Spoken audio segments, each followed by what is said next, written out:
Running seems so easy. If you go out, you see a lot of runners, especially in these COVID times. But what you don't see is that a lot of runners sitting on the couch because they have an injury or they have motivation problems. Did you know that half of all runners have this kind of problems? And in this video I show you what you can do about it.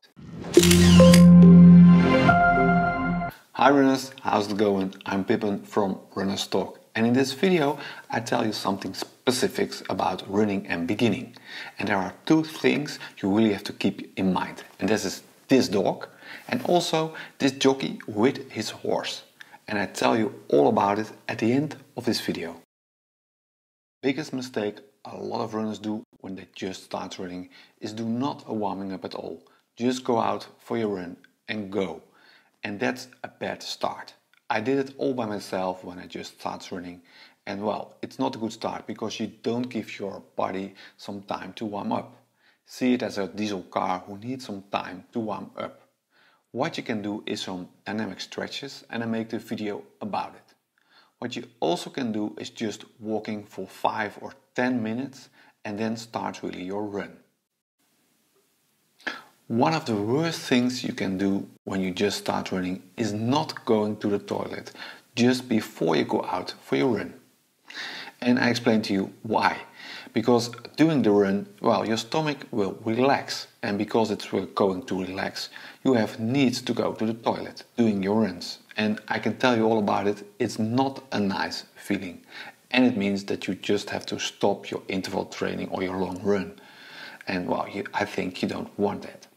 So if you want to have more information about that subject, I make a topic and a video all about it, what you can do to avoid it. Another big mistake a lot of runners make when they just start running is wearing too many clothes. And that will be very unpleasant when you go out for your run. Because when you go out for your run, your body warms up. It's about 10 degrees more. And when you have too many clothes, it will be wet and it will be warm, and well, it's not nice. What you can do is buy yourself some technical clothes. What I mean by that is clothes like this, and it will help you to ventilate your body when you go sweating. Another big thing if you just start running is buying not good shoes. It's important to invest in, well, a good shoe because you are going to run and, well, your feet really need some, well, protection. But it's also very complicated. If you go to a shop, it can be very overwhelming. And my advice is go to a special shop because then you can, well, make some arrangements with them. And what I mean by that is, well, they make a lot of analysis and tell you which shoe you have to buy, but I don't believe that personally. What I really believe is what is your feeling about the shoe. Does it feel good? And it's interesting because you can ask in special shops if you can try out your shoe for 20 or 30 miles, and if it's, well, don't fit well, you can bring them probably back and get some other shoes. That's interesting about the special shops. And about sizes, my advice is, well, put out your insole and put your foot on the insole without socks or something. And if you have one thumb just in the head of your big thumb, you can put them over there. Then the size will probably good.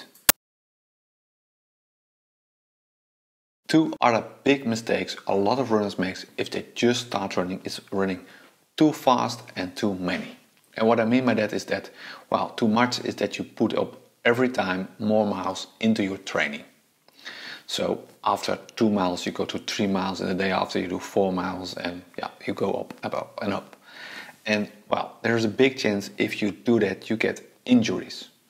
There is some basic rule, and that is that you don't do more than 10% of the total of all your miles you do in 1 week. What I mean by that, if you're training in the first week 20 miles or something, the next week you do 22 miles. And well, that's a really good basic rule to provide yourself from some injuries. Another thing a lot of runners do is running too fast, especially when they go out for the first 2 or 3 miles. They go really out and feeling they're good and well, and they feel they're rocky and they go for it. But after that miles, well, you will see that you cannot stay at the pace and it will demotivate you. But it's also something that can get you some injuries. So it's very important that you, if you start running, start up slowly. What you can do is just go for a walk and a run, and a walk and a run. Something about 2 minutes running, 2 minutes walking, and on and on and on. Okay runners, you're maybe thinking, what have a dog and a rider and a horse to do with me as a runner? Well, in my opinion, all. And I try to explain to you. It's maybe a little bit complicated, but I hope you understand what I mean. For example, if you take the dog, if you are owner of a dog, well, it's a big responsibility. And when you go out for your runs and you really want to be a better runner, it's a responsibility and you have to take that. If you really want to be better, you have to take that responsibility. And well, if you go out for runs, you will learn your body and your mind, something about that. And what I mean by that is, see it as a rider and a horse. The rider is, well, the head of the runner, and the horse is the body of the runner. And they have to work together, and they don't work together always as good as you want it.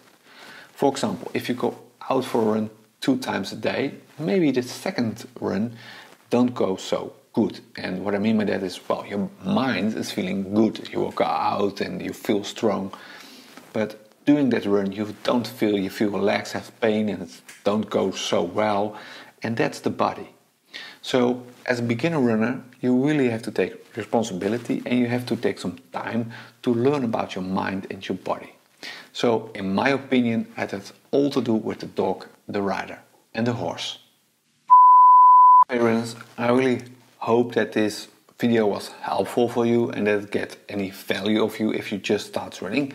If you want to do a good warming up and you don't want to do it alone, well, you can click over here. I make a video how you can do a good warming up.